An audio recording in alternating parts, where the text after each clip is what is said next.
نماز کے دوران نقلی کھانسی اور اف تف اور فضول لفظ اگر نماز کی حالت میں نکل جائیں تو نماز کا کیا حکم ہوگا؟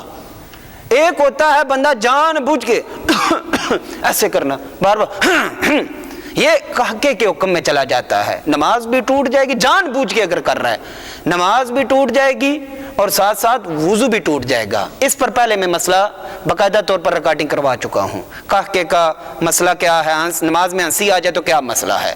لیکن اگر کسی کو کوئی تکلیف ہے وہ اف کہہ دیتا ہے تکلیف کی وجہ سے، یا کھانسی ہے تکلیف ہے، یا گلے میں کچھ پھنس گیا اچانک سا، یا کوئی کھنگار وغیرہ آ گیا تو اس میں ایسے کر سکتا ہے۔ لیکن جان بوجھ کے عادت ہوتی ہے نا، ادھر سے ایک بندہ کھانسا ہے تو جو پرانے بھی کئی دفعہ نماز میں تھے وہ بھی ایک دوسرے سے ضد میں لگ پڑتے ہیں کہ ادھر سے ایک کھانسا ہے تو ادھر سے دوسرا کھانسنا شروع ہو جائے گا، تو اس طرح کرنا یہ منع ہے، نماز ٹوٹ جائے گی۔ اسی طرح اف تف یا نقلی کھانسی کرنا نقلی طور پر اگر کر رہا ہے تو یہ ایک مذاق ہے، دین مذاق نہیں ہے، نماز مذاق نہیں ہے، یہ خاص میرے رب کی عبادت ہے، خاص اللہ رب العزت کی عبادت ہے، لہٰذا اس میں یہ ضروری ہے۔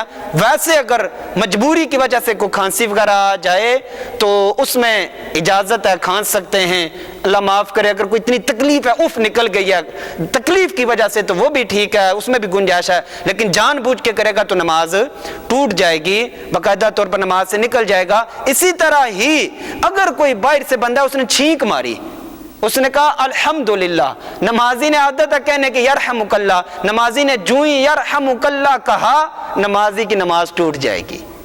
اسی طرح اگر نمازی نے چھینک ماری تو نمازی کے منہ سے بے ساختہ نکل گیا الحمدللہ تو نمازی کی نماز نہیں ٹوٹے گی، وہ اللہ کی تسبیح کو بیان کر رہا ہے۔ یہ الگ الگ حکم ہے دونوں کے لیے۔ باہر سے کسی نے چھینک لگائی، اس نے الحمدللہ کہا، نمازی نے یرحمک اللہ کہا تو نمازی کی نماز ٹوٹ جائے گی۔ اگر نمازی نے چھینک ماری تو خود ہی الحمدللہ کہا تو نماز نہیں ٹوٹے گی۔ لہٰذا نماز کے لیے حکم ہے جان بوجھ کر اگر کوئی بندہ عمل کرے گا تو اس کی نماز ٹوٹ جائے گی۔ اف توف کھانسنے کی آواز یا جان بوجھ کر کوئی چھینکے، جان بوجھ کر ناک میں انگلی ڈال کے جان بوجھ کے عمل کرے گا تو اس طرح کرنے سے، یا جان بوجھ کر کوئی کسی قسم کا کسی کو سلام کا جواب دے دے یا کوئی اور عمل کر دے تو نماز ٹوٹ جائے گی۔